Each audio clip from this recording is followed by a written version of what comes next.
অভিযোগ যে মিথ্যা এর তো জ্বলন্ত প্রমাণ আমি নিজেই।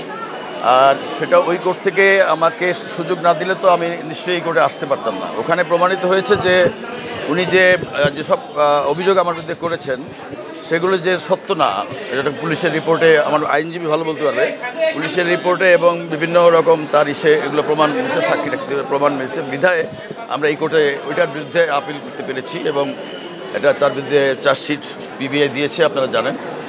এবং সেটার ভিত্তিতে আজকে ওনার জামিন দেওয়া না দেওয়ার প্রস্তুত ছিল, জামিন পেয়েছেন। কিন্তু বিচার তো একটা চলমান প্রক্রিয়া এবং এটা একটা সময় শেষ হবে, সাক্ষী গ্রহণের পর শেষ হবে এবং আমি দৃঢ়ভাবে বিশ্বাস করি যে এটার একটা সঠিক বিচার আমি পাবো এবং আমার বিরুদ্ধে যে অন্যায় করা হয়েছে, মিথ্যা প্রচার করা হয়েছে, এটা সত্যতা মিলবে।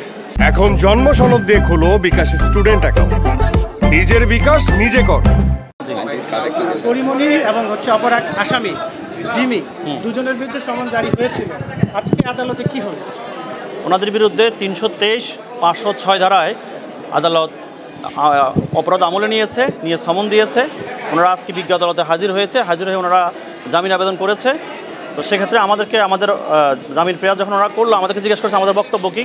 তো আমরা বলেছি যে এখানে 1 নং আসামি উনি এখন বর্তমানে একজন মা, উনি একজন নারী, ওনার প্রতি সম্মান দেখে আমরা বলেছি আমাদের জামিনে কোনো আপত্তি নেই।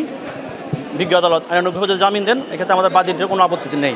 তো বিজ্ঞ আদালত সার্বিক বিবেচনা ওনাদের দুজনেরই জামিন মঞ্জুর করেছেন এবং পরবর্তী তারিখ 1/10/2024 ধার্য করেছেন চার্জ হিয়ারিংয়ের জন্য। মামলাটা ট্রান্সফার হবে ট্রায়ালের জন্য অন্য কোর্টে।